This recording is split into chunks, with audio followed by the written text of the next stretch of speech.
저는 1983년 거듭났습니다. 집에서 4대쯤 있는 집이었지만 부활을 정말로 믿는 가족들이 별로 없었습니다. 권사님도 계시고 집사님도 계시고 또 교리로는 알았지만 실제 삶에서는 부활하고는 아무 상관없는 것 같이 늘 사셨습니다. 저도 그런 집에서 교회 다니는 의미를 갖지 못하고 뱃속에서부터 교회를 다녔는데 과감하게 교회를 발로 차버리고 제가 16살에 세상으로 나갔습니다. 그리고 정말 제 마음대로 살았습니다. 그리고 36살에 교회로 돌아왔습니다. 그리고 바로 오늘 이 본문 같은 일이 저에게 일어나고 지금 이제 횟수로 보면 42년째 이렇게 지금 일관된 삶을 지금까지 살고 있습니다. 그런데 교회 와서 거듭나고 침례받고 집사가 됐었어도 부활을 교리로는 알고 있었습니다. 그런데 어느 날 제가 깨달았어요. 그러니까 한 3년 반 됐을 때 아직까지 내가 부활을 따라 살지는 못하는구나. 부활의 능력으로 세상을 살아가지는 못하는구나. 3년 반 정도 교회에 와서 구원 받았어요. 공하고 대형 교회에서 유명한 집사가 됐습니다. 제 이름 되면은 대형 교회지만 침례교단에서 제일 큰 교회지만 알 정도로 그렇게 유명하게 제가 이렇게 유별나게 믿었어요. 그럼에도 불구하고 부활에 대해서 확실하지가 못했던 겁니다. 근데 그것을 깨닫게 됐을 때 제 삶에는 사업이고 가정이고 건강이고 이런 것들이 다 부활의 역사를 지금까지 경험해 오며 사는 겁니다. 부활은 머릿속에 알라고 지식으로 알려는 게 아닙니다. 부활은 그 확신을 가지고 이 세상의 삶에서 부활의 능력을 경험하며 승리하면서 마지막 완전한 부활에 이를 때까지 일관된 믿음을 가지고 죄악 세상과 싸우고 그리고 깃발 날리는 신앙생활을 하라는 것입니다. 그래서 부활의 소망을 주신 것입니다. 그럼 부활은 뭐냐? 부활은 거듭남이 부활 아닙니다. 어떤 분은 거듭남이 부활인 줄 알아요. 영의 부활이 아닙니다. 부활은 소생도 아닙니다. 소생은 뭐냐 하면 성경 보면은 죽었다가 살아나는 사람들이 있죠. 지난주 설교 나사로도 죽었다가 살아났죠. 또 나인성 과부 아들도 그러고 많습니다. 그런데 죽었다가 살아나도 그 사람 다시 죽었어요? 안 죽었어요? 죽었어요. 그게 부활 아닙니다. 그거는 소생입니다. 부활이라는 건 뭐냐 하면 예수님만이 부활하셨어요. 예수님만이. 그런데 예수님의 그 부활하신 몸은 다시는 썩거나 변하거나 다시는 쇠하지 않고 시공간을 다 초월하는 겁니다. 이런 벽으로 그냥 콘크리트 벽이어도 쑥 들어오는 겁니다. 여기 있다가 그냥 갑자기 예루살렘에 있다가 갈릴리 바다로 가고 이러시는 겁니다. 이게 시공간을 초월하는 것이죠. 우리가 그런 부활을 합니다. 고린도전서 15장이 부활장인데 거기 보면 부활이 뭔가 하는 걸 자세히 기록되어 놨습니다. 교회를 오랫동안 다니셔도 그런 거 한 장을 보지 못하는 게으른 분들은 부활을 아직 못 믿습니다. 어느 날 이런 걸 깨달으셔야 됩니다. 나 교회 헛다녔구나. 그리고 한번 찾아보는 겁니다. 정직하게. 그럴 때 여러분 그 성경을 읽을 때 설교 들었죠? 성경 읽죠? 거기에 놀라운 변화를 여러분이 경험하게 되시는 것입니다. 부활은 다시 아프지도 않습니다. 고통도 안 합니다. 쇠하지도 않습니다. 망하지도 않습니다. 거지처럼 살지도 않습니다. 불안하고 두렵지도 않습니다. 여러분들이 꿈꾸는 완전한 삶, 그 삶이 현실로 이루어지는 게 부활입니다. 예수님은 그렇게 부활하셨습니다. 우리가 어떻게 그러면 예수님처럼 되느냐 의심하는 분들이 계세요. 두 가지 말씀드리겠습니다. 사람은 제 아무리 자기가 빼어나도 DNA 안에서 살아가는 거죠. DNA가 우리를 다 하고요. 우리가 거듭났다는 건 DNA가 바뀐 겁니다. 사탄의 DNA에서 예수 그리스도의 DNA로 바뀐 겁니다. 그분이 부활하셨으면 내가 부활하는 거 당연한 거 아닙니까? 또 하나 뭐야? 창세기 1장 1절이 뭡니까? 창세기 1장 1절 외워보세요. 태초에 하나님이 천지를 창조하셨습니다. 우주 만물 천지와 사람을 창조하셨습니다. 그러면은 사람 하나 부활하는 게 뭐 이렇게 어렵습니까? 아무것도 아니죠. 그러니까 부활을 못 믿는다는 거는 창세기 1장 1절을 못 믿는 겁니다. 난 아직까지도 원숭이의 후예일지 모른다. 내가 누구의 내가 후손인지 잘 모르겠다. 이런 그 회의론 이런 거에 빠져 있는 사람인 것입니다. 저는 여러분 교회를 다닐 때 진짜 믿음을 소유하게 되시길 바랍니다. 그 확신 가지고는 아무것도 아닌 거예요. 그러면 세상이 뭐냐? 그렇게 세상이 어마어마하고 두렵고 무섭고 세상에 치여 살던 사람이 어느 날 이 세상 이거 이길 수 있구나. 우리도 충분히 이길 수 있구나. 이 세상이 별거 아니구나. 그러면서 우리의 삶의 태도가 달라지는 것이죠. 그렇게 사는 사람이 그리스도인입니다. 사망을 조롱한다고 그러잖아요. 사망아, 내가 이기는 것이 어디 있느냐? 내가 쏘는 것은 죄요, 죄의 권능은 율법이다. 사망을 비웃는다고 그러지 않습니까? 그런데 나이가 들어도 우리가 죽음이라는 것을 그렇게 담대하게 접할 수 있던가요? 여전히 두렵던가요? 그렇죠. 그래서 부활의 확신이 있는 사람은 다릅니다. 자, 오늘 이제 이 설교 들어가려고 합니다. 오늘 하나님께서 에스겔이라고 하는 이 선지자입니다. 이 선지자를 데리고 골짜기로 가셨다고 이제 시작합니다.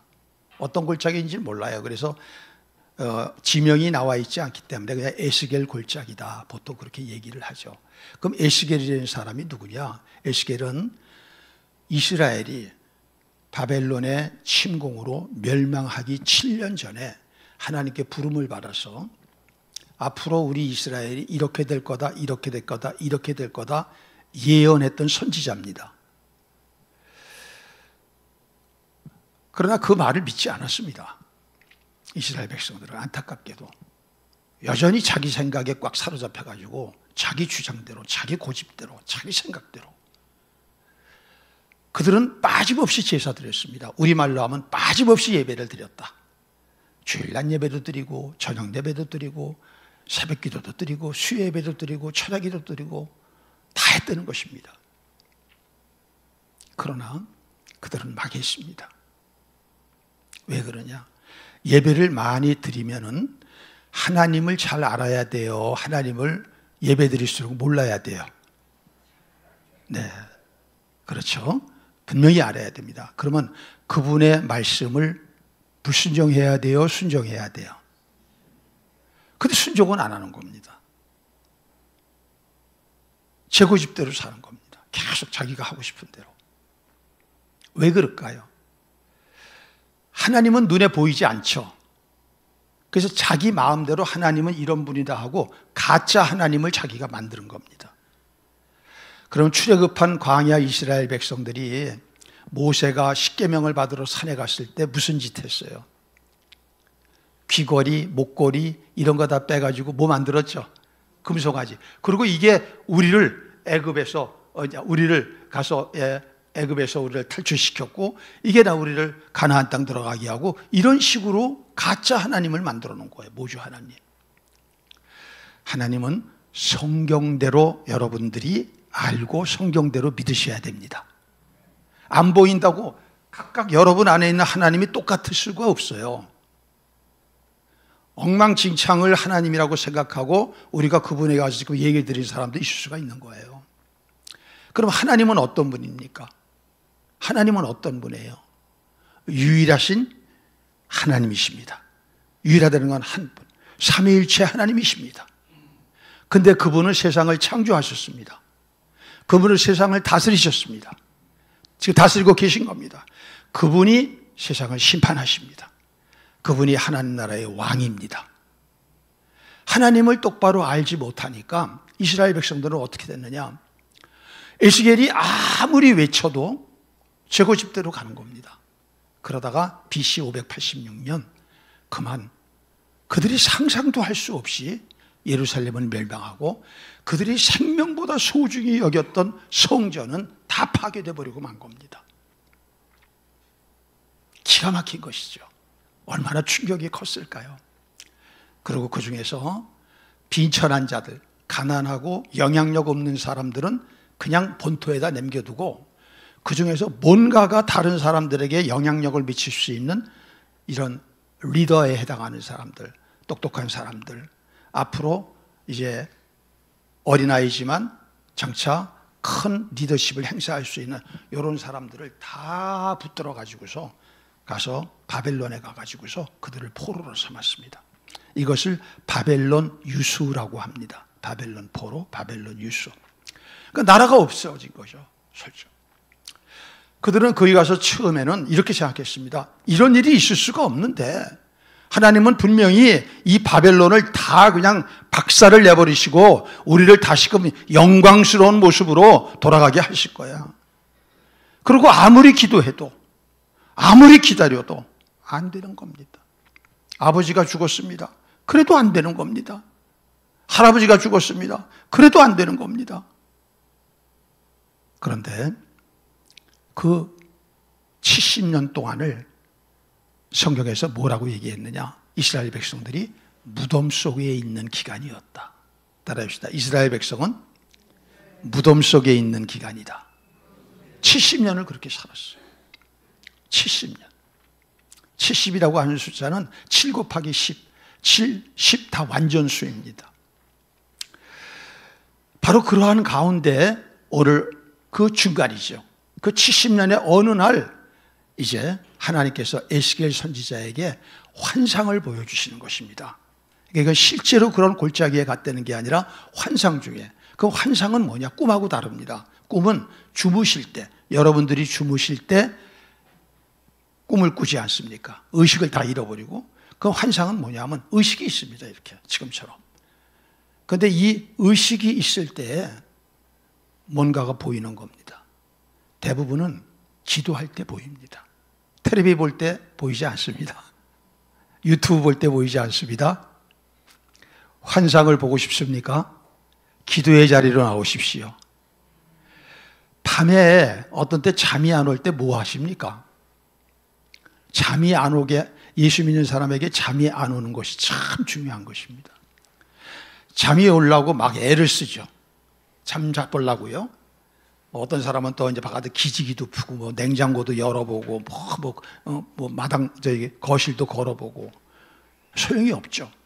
근데 많은 경우에 하나님이 우리를 특별히 만나주시려면 밤에 잠을 안 자게 하십니다. 그리고 그 시간에 기도하게 하십니다. 이런 거 해보셨나요? 그리스도인들은 그런 거 할 줄 아는 사람입니다. 예, 그런 걸 할 줄 아는 사람을 그리스도인이라고 그런 거예요. 그래서 이 환상 중에 뭐 보이는 거죠. 이렇게 보이는 거. 아마 기도했을 때 보는 거라고 생각을 해요, 저는. 거의 기도할 때 보이는 거니까. 그랬더니 골짜기 안에 뭐가 쫙 널려 있어요. 뭔가 봤더니 뼈다구들이에요. 무슨 뼈다구? 사람 뼈다구. 근데 그 뼈다구가 색깔이 허예요. 왜? 오래됐다는 얘기죠. 여러분, 요새 그 파묘라고 하는 영화가 아주 히트치죠. 그 파묘가 뭡니까? 사람을 장사 지낸 걸 갖다가 따서 무덤을 다 해치고 관뚜껑을 열면은 그 안에 이제 그 장사 지냈던 사람이 나오는데, 오래되면 어떻게 해요? 살가죽도 썩고 심줄도 썩고, 그렇죠? 다 썩고 뭐만 남아요? 뼈다구만 남죠. 나중에 오래되면 그 뼈가 색깔이 까매요, 하얘요. 하얗게 되죠. 그 형태가 제대로 돼요. 막 그냥 오래될수록 막 형태가 그냥 막 이렇게 불안정해요. 그렇지 않습니까? 그래서 이게 오컬트 같은 이제 그런 모습으로 얼마나 기괴하고 두려웠을까요? 그런 모습으로 그냥 온 골짜기가 그걸로 덮여 있는 겁니다. 그러니까 놀란 것이죠. 그랬더니 하나님께서 물어보십니다. 에스겔아, 이 뼈들이 능히 다시 살아날 수 있겠느냐? 선지자입니다. 하나님을 확실하게 믿는 사람입니다. 그런데도 뭔가가 그 대답을 하기가 주저한 거예요. 그러니까 뭐라고 대답을 하느냐? 참 재미있게 대답을 합니다. 우리 같이 한번 읽어봅시다. 3절. 그가 내게 이르시되 인자야 이 뼈들이 능히 살 수 있겠느냐 하시기로 내가 대답하되 주 여호와여 주께서, 그러니까 하나님이 물어보시는데 그걸 갖다가 하나님께로 밀어퉁 해가지고 하나님께로 책임을 돌리는 거죠. 신약에 보면 이런 사람 나오죠. 예수님 십자가에 못 박히실 때 배신했습니다. 예수님 부인했습니다. 예수님 저주했습니다. 그랬던 베드로라고 하는 그 사람이 수석 제자입니다. 오늘날로는 교회에서 그 사람이 최고의 지도자라는 얘기죠. 베드로가 그런 사람이었습니다. 그런데 딱 들어오니까 자기 목숨이 위태롭게 되니까 자기도 모르게 배반한 겁니다. 그냥 이 순간적으로 그렇게 되는, 자연스럽게 되는 거예요. 그런데 나중에 부활하신 예수님이 찾아가시죠.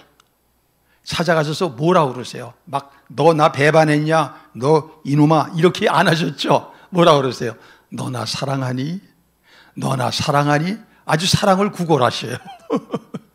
그들이 베드로가 사랑한다 그러다가 자꾸만 물어보시니까 나중에 뭐라고 그러죠? 그게 그 얘기 아니에요. 우리 안에 이런 게 있습니다, 여러분. 우리가 무슨 뭐 교회 오래 다니고 뭐 직분이 뭐고 그렇다고 뭐 목사고 뭐 그렇다고 해가지고 이 안에가 뭐 100%가 아니에요. 뭔가가 이렇게 믿으면서도 안 믿는 것 같은 거, 안 믿으면서도 믿는 것 같은 거. 이런 게 뭐냐 하면은 이런 것이 아직까지 온전한 믿음에 달하지 못하고 있는 우리의 모습이죠. 그래서 우리는 두렵고 떨림으로 구원을 이루어야 되는 것이죠. 완성을 향하여 달려가야 되는 것입니다. 무엇 된 양 행동하면은 그거는 큰 오판입니다. 된 사람 없습니다. 가끔가다 그런 가짜 목사들이 있습니다. 나는 깨달음에 경지에 다 도달해서 무슨 짓을 해도 괜찮고 100% 1000% 가짜입니다. 예수님 말고는 어느 사람도 그렇게 얘기할 수 없습니다. 바울도 그러잖아요. 내가 이루었다 함도 아니요, 내가 온전히 이루었다 함도 아니요, 내가 잡힌 바 된 그것을 향하여 딴 생각 안 하고 계속 달려가고 쫓아간다. 이게 신앙입니다. 때로는 그 신앙 가운데서 계속 쫓아가지 못하는 방해꾼이 있습니다. 이게 사탄입니다. 귀신입니다. 이것이 마귀입니다. 사탄이라고 하는 것은 대적자, 마귀라고 하는 것은 이간질시켜서 하나님과 우리를 벌려놓고, 사람과 사람을 벌려놓고, 교회에서도 성도와 성도를 불러놓고 성도와 목회자를 벌려놓고 요 짓을 하는 것이 마귀입니다. 여기에 이것들이 방해를 합니다. 그러면은 이것을 고스란히 얻어맞으면은 100%다 배신하게 되는 것입니다. 그리고 멸망받는 것입니다. 그런데 일부 어떤 사람들이 있습니다. 그 사람들은 그렇게 해도 그거를 분별합니다. 그리고 오히려 그 귀신을 책망합니다. 너희 더러운 귀신아 나가! 딱 책망하는 것입니다. 그걸 성경은 이렇게 얘기합니다. 믿는 자들에게는 이런 표적이 따르리니 내 이름으로 귀신을 쫓아내며. 할렐루야. 다시 말해봐요. 싸우는 사람이다 이거죠. 싸우는 사람이다. 여러분, 우리는 평상시에 싸우는 사람이 돼서는 안 돼요. 쓸데없는 걸로 싸우는 사람이 돼서는 안 돼요. 그러나 본질을 건드릴 때는 사나워야 됩니다. 본질을 건드리고 본질을 잡아먹으려고 할 때는 강하게 거부하고 맞짱을 떠야 되는 것입니다. 믿습니까? 그러나 대부분의 교인들은 오히려 사소한 것 갖고 싸워요. 그래서 교회를 어지럽혀요. 그리고 본질에 있어서는 언제나 잡아먹혀요, 사탄한테. 그게 마른 뼈 같은 사람인 것입니다. 그게 마른 뼈 같은 사람. 오늘 성경 보면은 이 마른 뼈는 뭐냐? 심이 말랐다고 그랬어요. 그러니까 아무런 희망이 없는 것입니다. 그런데 오늘 여러분 보셨죠? 여기 보니까 이거를 하나님이 살리십니까? 아니면 못 살리십니까? 살려서 어떤 존재로 만듭니까? 극히 큰 군대로 만듭니다. 군대는 뭐라고요? 뭐 하는 게 군대죠? 군대는 뭐 하는 거예요? 싸우는 게 군대입니다. 여러분, 잘 싸우십니까? 마귀하고, 사탄하고, 귀신하고? 그러면 여러분의 더러운 저주가 물러갑니다. 여러분을 괴롭히는 그 저주, 수치, 불안, 두려움, 이런 것들이 여러분 안에 맥을 못 춥니다. 꼬리를 내립니다. 그리고 그렇게 괴롭히는 거, 이놈이 주춤합니다. 얼마 동안 떠나기도 합니다. 성도는 그런 권세가 있어야 됩니다. 그러나 마른 뼈 같은 성도는 안 되는 겁니다. 마른 뼈 같은 성도는 고스란히 얻어맞고 저주 속에 살고, 성도인데도 이게 말이 됩니까? 성도는 저주에서 축복으로 옮겨온 사람입니다. 사망에서 영생으로 옮겨온 사람입니다. 그 신분답게 살기를 주의 이름으로 축복합니다. 왜 그런 사람이 세상 사람이 볼 때 저주받은 것처럼 살아요? 마른 뼈같이 되면 안 되는 거예요. 마른 뼈 같은 인생 되면 안 되는 거예요. 마른 뼈 같은 집사 되면 안 되는 겁니다. 마른 뼈 같은 권사 장로 되면 안 되는 겁니다. 마른 뼈 같은 목사 되면 안 되는 겁니다. 믿습니까? 우리 양문교회에 속한 분들 한 분도 그런 마른 뼈같이 가망성 없이 보이는 그런 삶이 아니라 이제 다시 살아나서 힘이 큰 군대, 힘이 큰 군사로 살아가기를 주의 이름으로 축복합니다. 아멘. 그럼 우리가 이런 생각이 있을 수 있어요. 이 마른 뼈라는 것이 꼭 그 시대에서 일어난 일이냐? 그게 아닙니다. 성경은 어떻게 구조가 되어 있느냐 하면은 구약이 있어서 구약만 가지고 얘기를 하는 것이 아니라 1차적으로는 구약에 일어난 사건은 그 시대를 보고 한 메시지입니다. 그런데 동시에 이 구약은 그 다음 미래를 또 내다봅니다. 미래를 내다볼 때 1차적으로 내다보는 미래가 예수님 오셨을 때입니다. 이 땅에 예수님 오심으로써 뭐가 시작이 됐느냐? 하나님 나라가 시작이 됐습니다. 믿습니까? 그래서 예수님이 오셨을 때 오셨을 그 당시에 이스라엘 백성들을 가리키고 있는 거예요. 이게. 자, 오늘 여기 한번 보세요. 11절 읽어보세요. 11절. 또 내게, 빨리 했다가 빨리 직접 나오도록 해주세요. 또 내게 이르시되 인자야, 이 뼈들은 이스라엘 온 족속이라 그러잖아요. 그 당시 망한 이스라엘, 바벨론 포로가 된 그 사람들이 이스라엘 족속이에요. 그런데 이게 예수님 당시를 보면 뭐냐 하면 예수님이 십자가에 못 박히셨어요.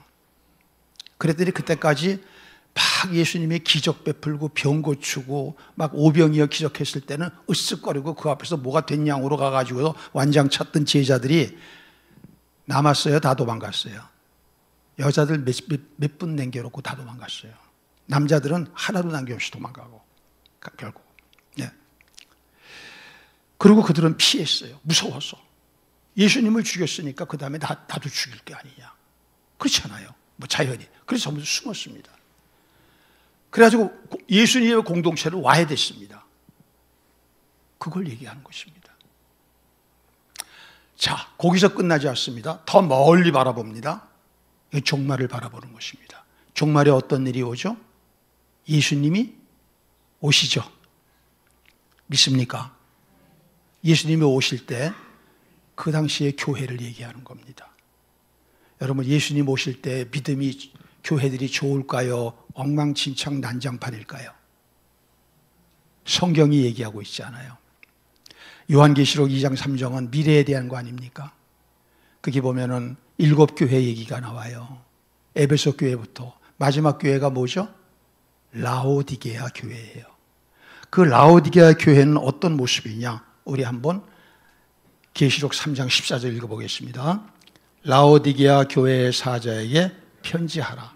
아멘이시요 충성되고 참된 증인이시요 하나님의 창조의 근본이시니가 이르시되 내가 내 행위를 아노니 내가 차지도 아니하고 뜨겁지도 아니하도다. 내가 차든지.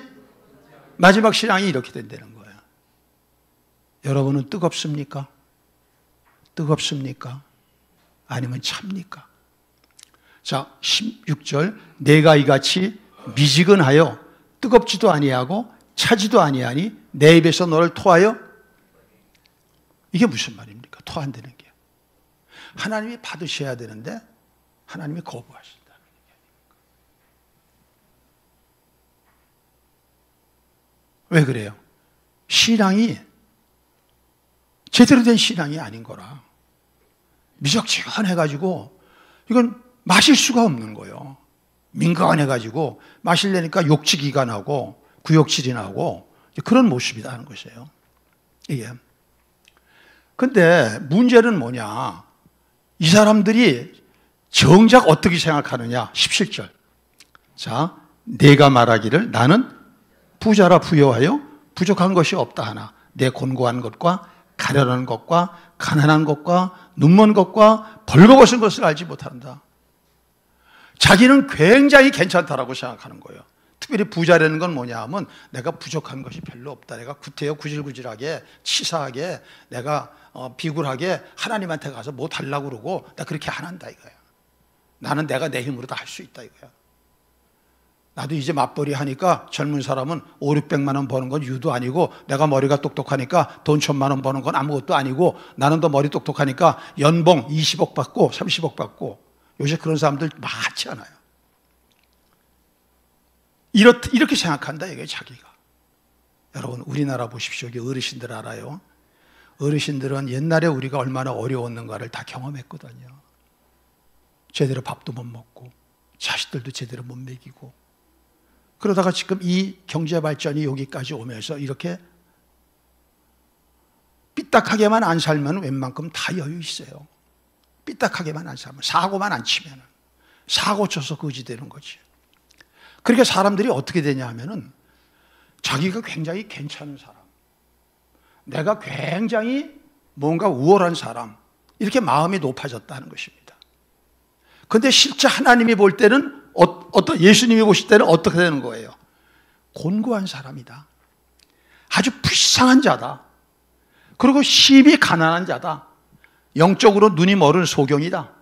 그리고 빨가벗고 수치스러운 사람이다. 근데 그걸 모르는 겁니다, 자기는.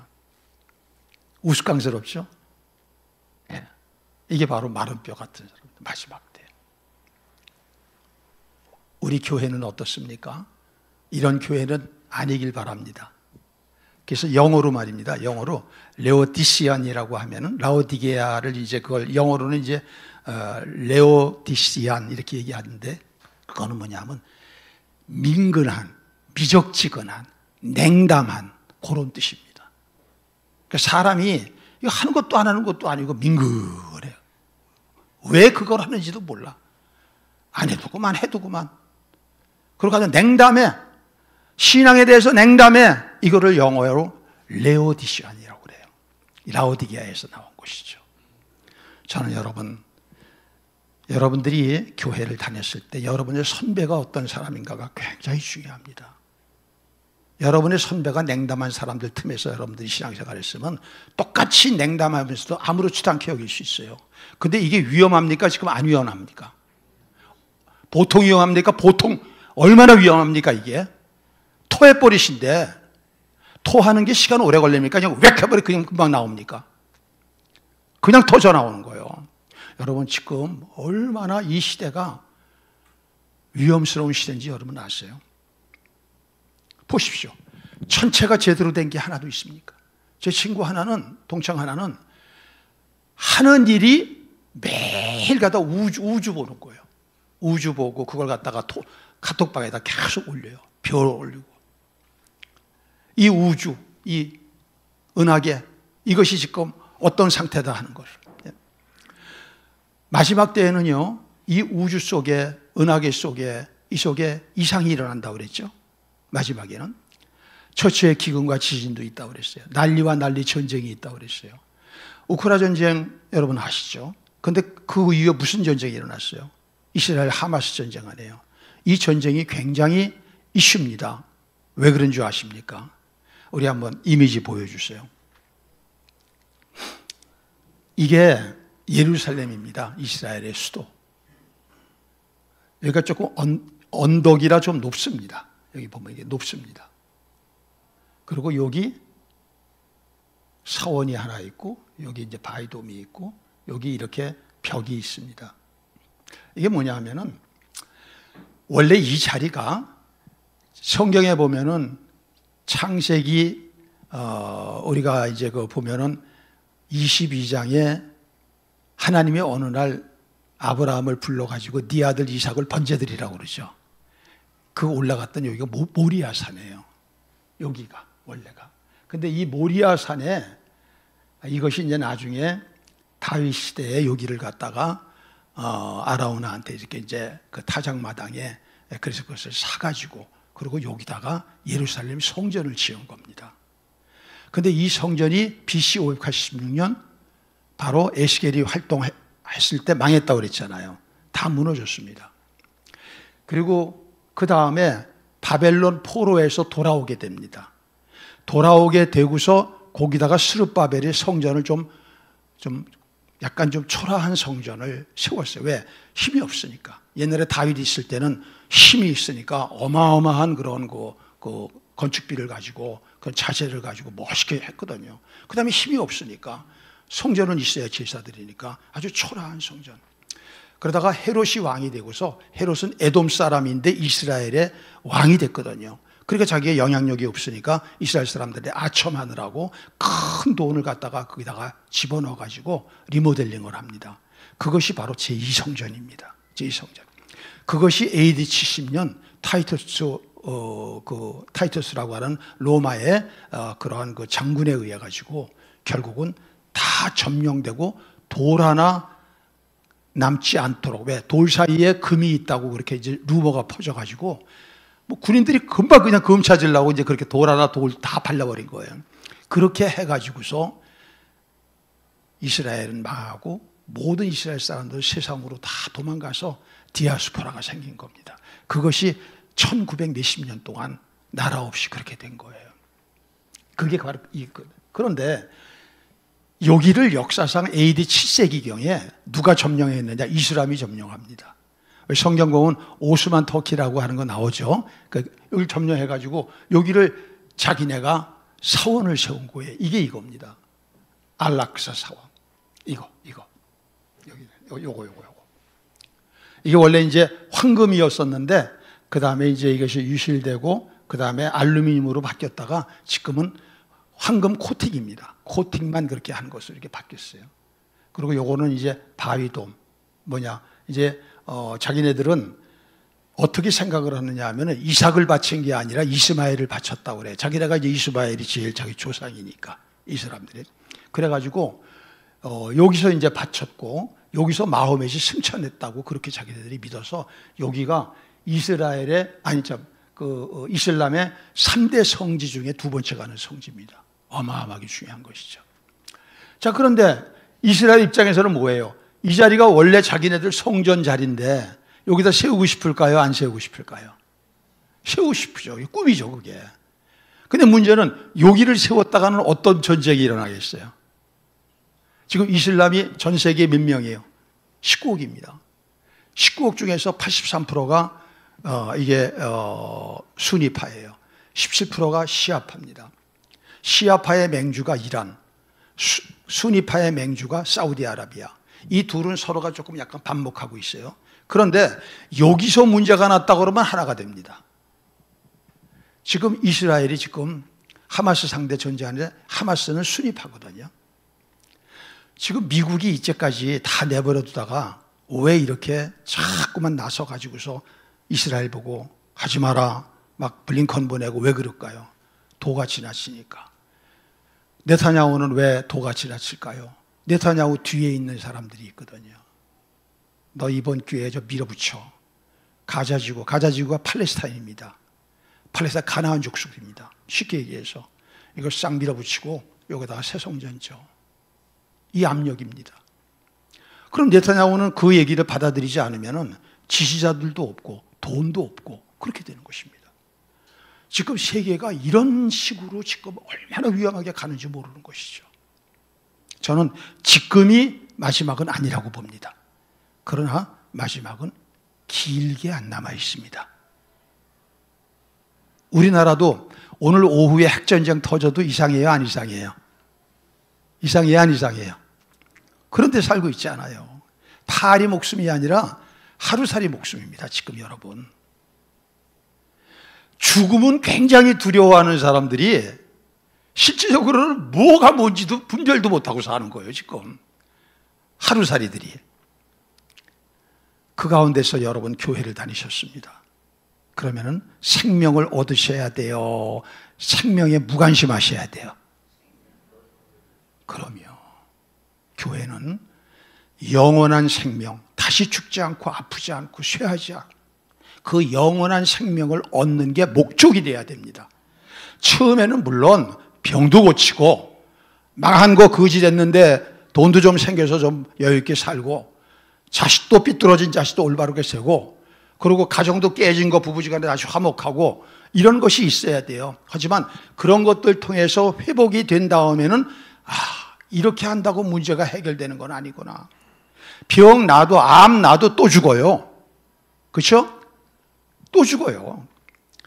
보약을 많이 먹었으면은 그게 좋은 게 아니라 죽을 때 쉽게 못 죽어요. 그게.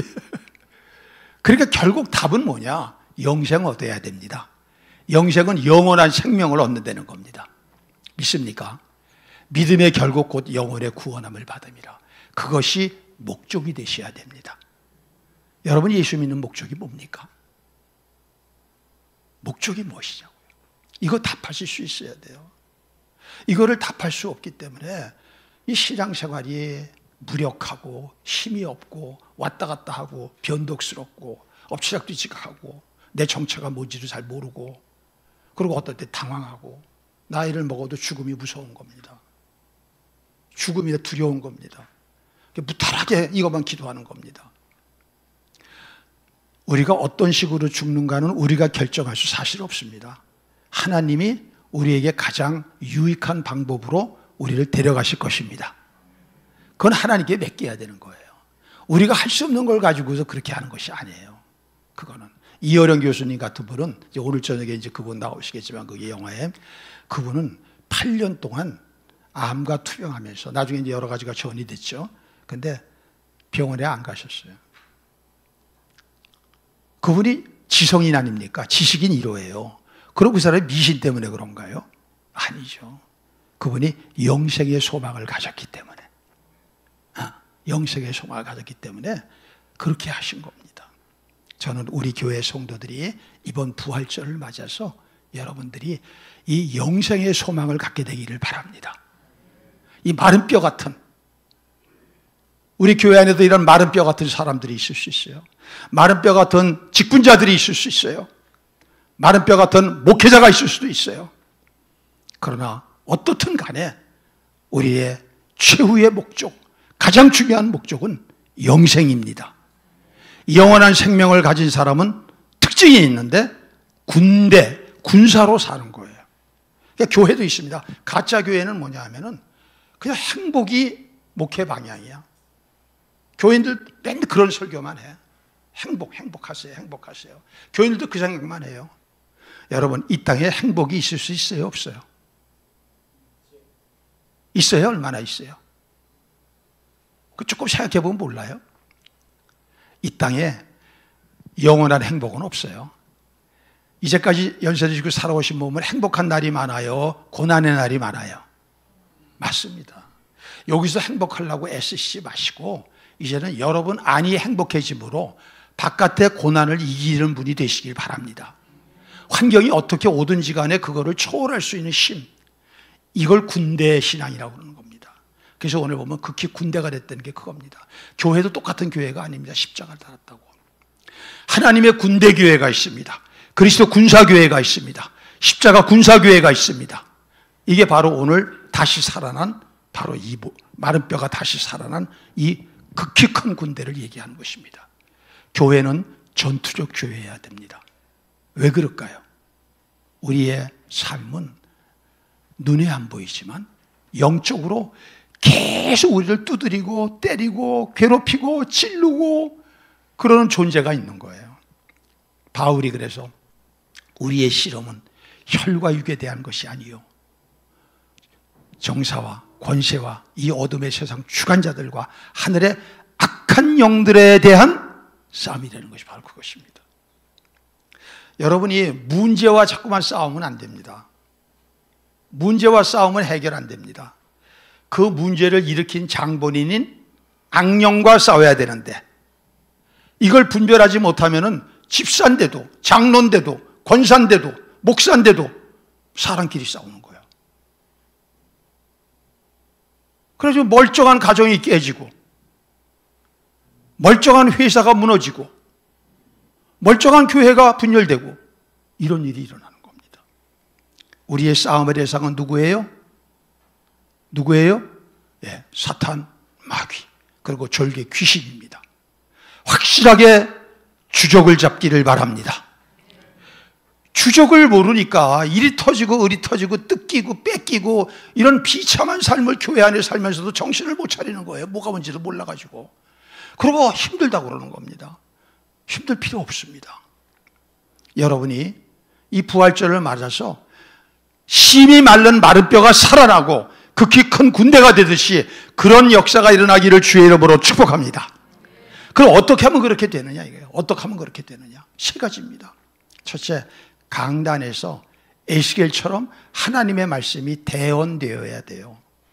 대언되어야. 대언은 대신 말씀을 전한다는 얘기죠. 목사는 자기 생각을 전하는 게 아닙니다. 성경 하나님의 말씀을 전하는 겁니다. 그래서 여러분의 비위를 맞추는 설교가 아닙니다. 그러나 여러분을 크게 유익하게 하는 설교를 하는 것입니다. 여러분을 살리는 설교를 하는 것입니다. 그래서 중요한 것은 이 강단에서 어떤 설교가 나오느냐 하는 것입니다. 어떤 설교가 나오느냐. 성도들은 행복해지는 설교를 받기를 원하죠. 그런데 여러분 속는 겁니다. 그런 건 없습니다. 여러분 안에 여러분을 변화시켜서 여러분을 원수마귀와 싸우는 성도로 바꾸는 그런 설교를 들으셔야 됩니다. 바울은 그렇게 했습니다. 믿습니까? 바울이 그랬다면 우리도 그래야 되는 겁니다. 우리가 지가 무슨 바울보다 나은 목사라고 지가 그렇게 합니까? 바울은 그렇게 설교하지 않습니까? 처음 보고 군사의 비유를 많이 하고 얼마나 그렇게 전투적인 싸우는, 그리고 원수마귀를 때려잡는 그런 설교를 하지 않습니까? 그렇지 않은 분들은 교회 안에서도 맨 말라버려가지고 말라 비틀어져가지고 맨 이상한 거나 기도하고 이상한 거나 관심 갖고 일주일 동안 내내 그런 거 쫓아다니고, 그렇게 되면 어떻게 됩니까? 결국 무덤 속으로 끝나는 교회가 됩니다. 우리는 무덤에서 뛰쳐나와야 됩니다. 그러면 첫째, 강단에서 올바른 하나님의 말씀이 대언되어야 됩니다. 지금 유튜브 들어가 봤더니요, 와, 보통 어려운 게 아니에요.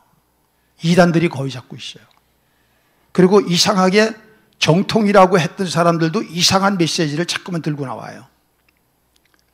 이게 왜 그러느냐? 이단들은 오히려 정통보다도 그런 것에 대한 관심이 굉장히 빠릅니다. 그래가지고 이들은 이번 코로나를 이용해가지고 얼마나 세가 불렸는지 몰라요. 그래서 정통교인들이 마른 뼈 같은 교회가 많거든요. 마른 뼈들 같은 교회가 많기 때문에 자기 교회에 대해서 스트레스를 받고 자기 교회에 대해서 아주 답답해하고 자기 교회에 대해서 그냥 숨이 멈출 것 같은, 이거 기회만 되면 다른 교회로 가고 싶은 그런 교인들이 30%가 넘는데요. 매 교회마다.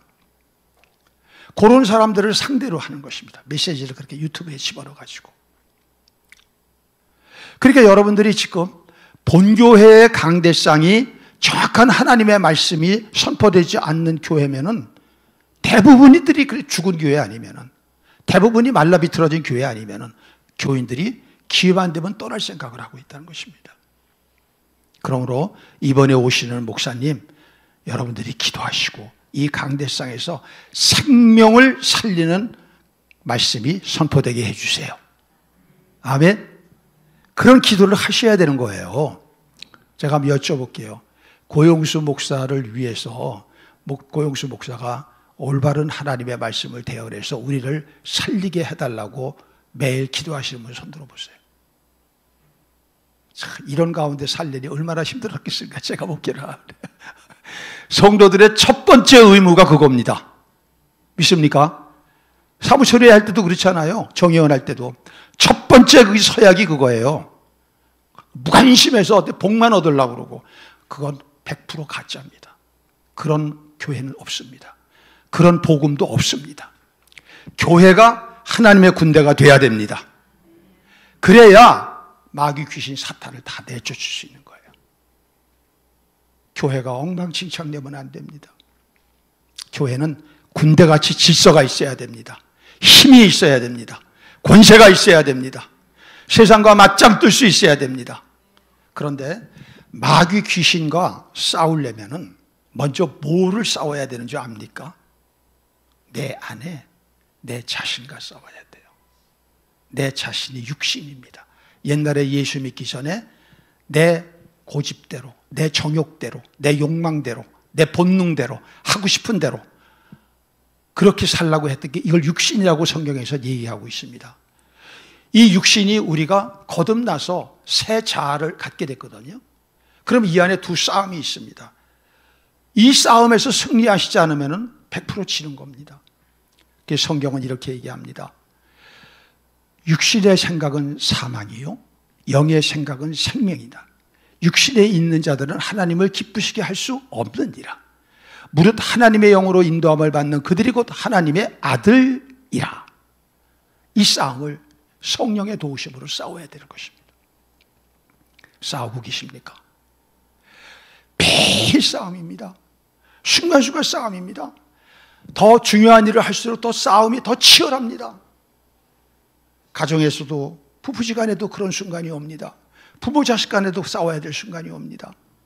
그런데 이게 사람으로 싸우는 게 아니라 영적으로 자기 자신을 이겨야지만 가정도 유지하고 부부관계도 유지하고 부모 자식 관계도 유지하고 형제관계도 유지하고 일터에 나가고 사업장을 지키고 그 사업이 하나님의 미션센터가 되는 것이고 교회도 목장을 살리는 것이고 이런 것입니다.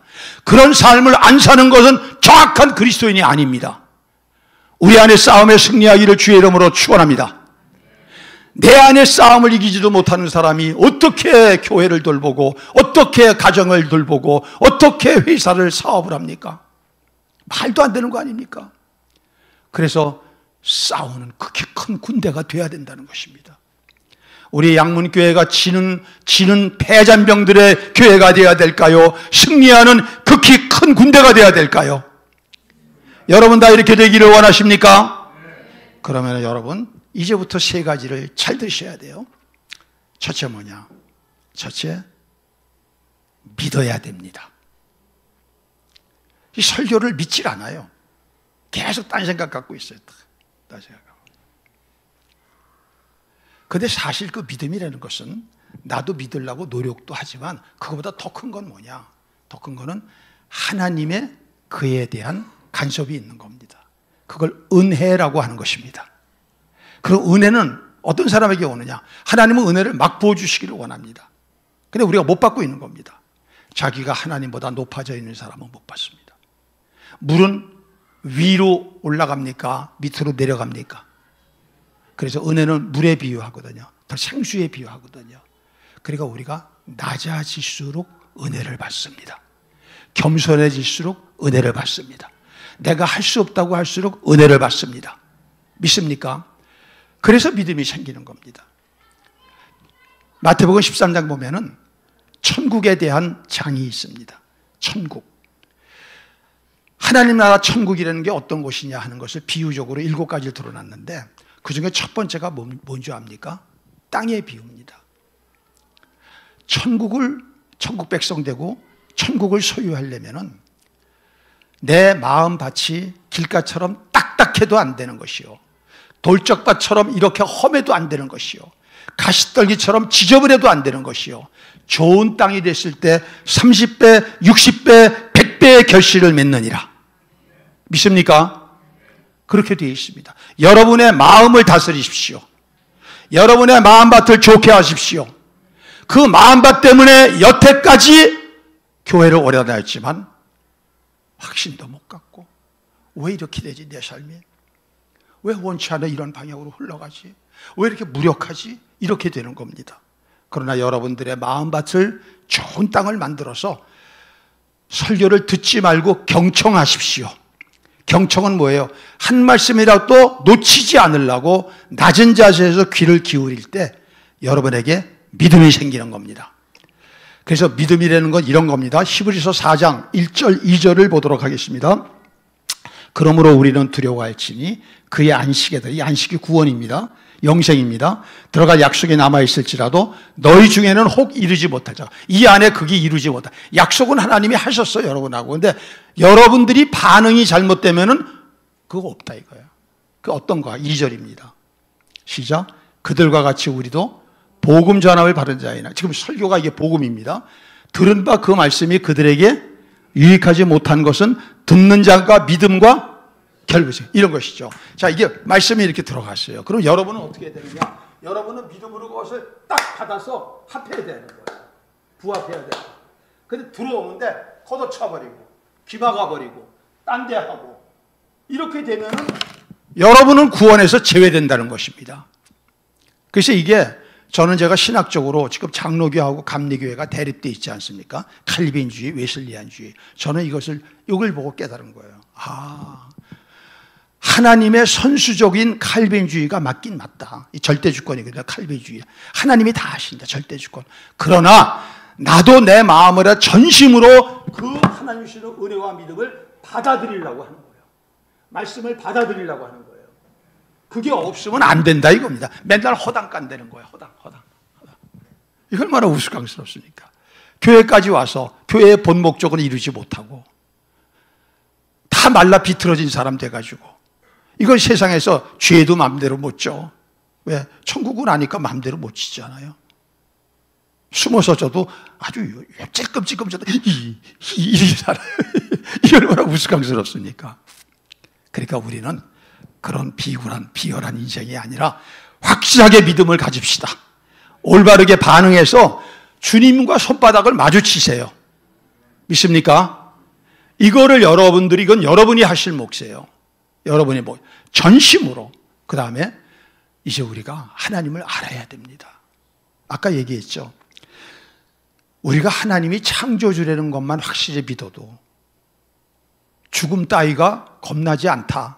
왜 그래요? 창조 속에 생명 다 들어가 있잖아요. 그렇죠? 근데 창조군 다 해결된 거지 못 해결하게 뭐가 있어요? 그거부터 안 믿는 겁니다. 집에 가셔서 창세기 1장 1절부터 다시 묵상해 보세요. 태초에 하나님이 천지를 창조하시니라. 땅이 혼돈하고 공허하여 흑암이 깊음 위에 있고 하나님의 신 성령이 수면 위에 운행하시니라. 근데 사람을 어떻게 만들었어요? 사람을 창세기 2장 7절 보면 독특하게 만드셨습니다. 짐승하고 달리. 우리 읽어봅시다. 여호와 하나님이 땅의 흙으로 사람을 지으시고 생기를 그 코에 불어넣으시니 사람이 생명이 된지라. 무슨 말이냐면은 흙으로 사람의 모습을 만들었어. 이렇게 되어 있어요. 그런데 아무런 웃겨도 웃지도 않고 슬퍼도 울지도 않고 그러고서 있는 거야. 이게 얼마나 우습습니까? 요새 뭐하고 똑같아요? 요새 뭐하고? 로봇? 요새 로봇보다도 못해요. 요새 로봇은 화도 내고 비웃기도 하고 그런데요. 점점 사람 와서 5년 후면은 사람과 똑같은 모습의 로봇이 나온대요.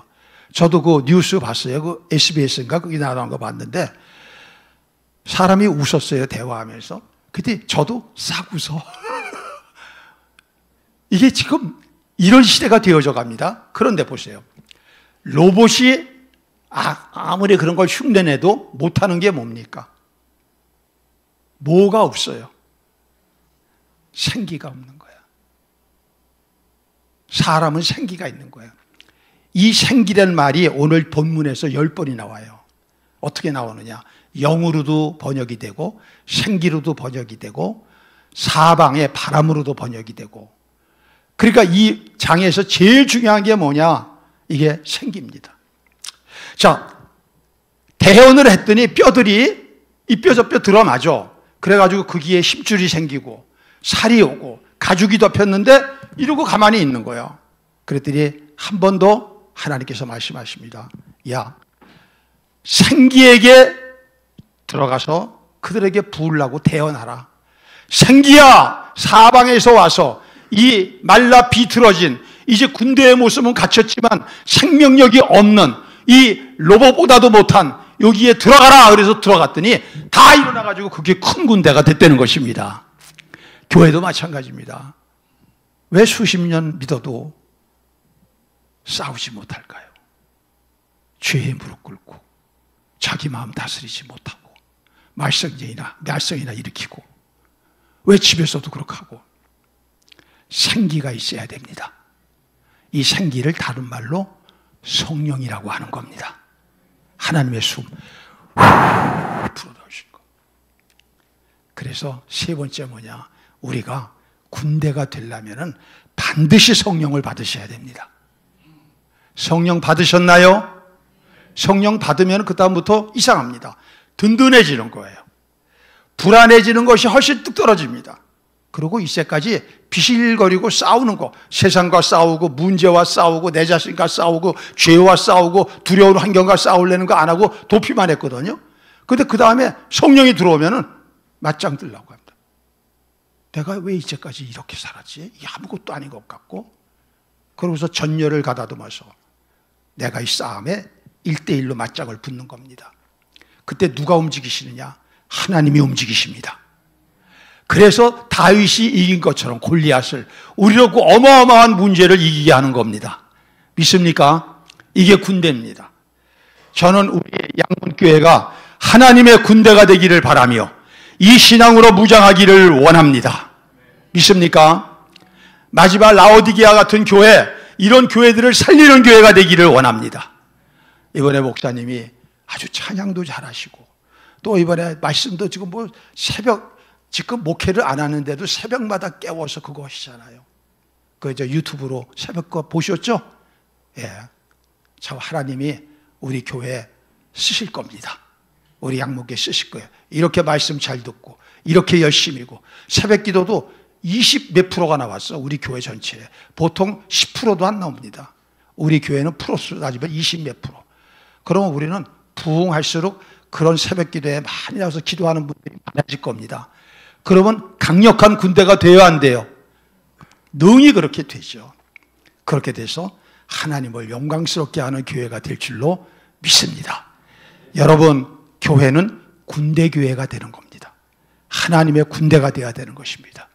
나도 이제부터 싸우겠습니다. 마귀 꼬북 노릇하고, 마귀 비위 맞추고, 마귀에게 질질 끌려다니는 나는 이런 생활은 치워버리겠습니다.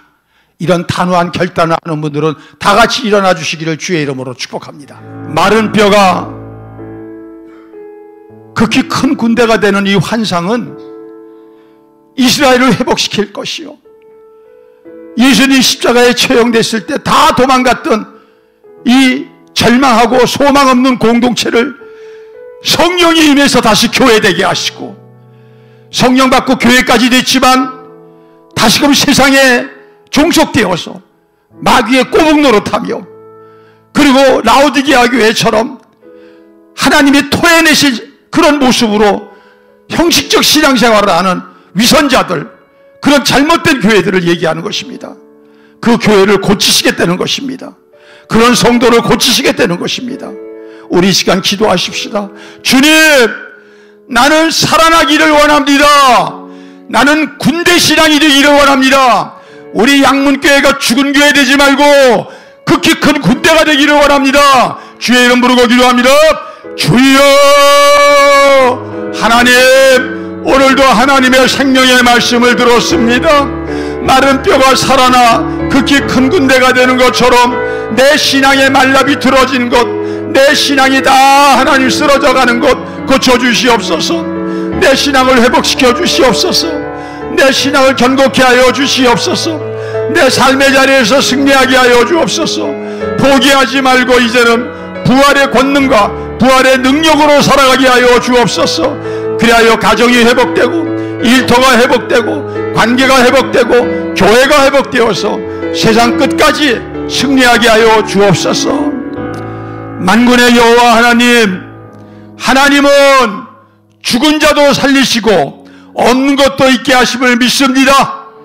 마른 뼈 같은 성도들, 마른 뼈처럼 된 교회들 다시 살리실 줄로 믿습니다. 이제는 생기를 받기를 원합니다. 성령을 받기를 원합니다. 하나님의 말씀이 나를 부서뜨리셔서 내가 변화받고 이제는 하나님의 권세 있는 신앙생활 하기를 원하오니 주여 나에게도 은혜를 베풀어 주옵소서. 귀한 예물 하나님께 드립니다. 오늘 이 예물 올바르게 잘 관리하여 평생 물질 때문에 구차한 인생 살지 말게 하시고, 초라한 인생 살지 말게 하시고, 범죄자 인생 살지 말게 하여 주시고, 청지기로 승리하게 하여 주시옵소서. 지금은 우리 주 예수 그리스도의 은혜와 우리 하나님 아버지의 극진하신 사랑과 보혜사 성령님의 말씀을 듣고 깨달아 믿고 이제는 성령의 충만함을 받아 부활신앙으로 권세 있는 군대처럼, 군사처럼 원수마귀와 싸워 승리하며 세상의 저주와 사망과 싸워 승리하며 마지막 주님처럼 부활에 이르게 하시는 성령님의 역사가 사랑하는 모든 주의 백성들 위해 지금부터 영원토록 넘치기를 간절히 축원하옵나이다. 아멘.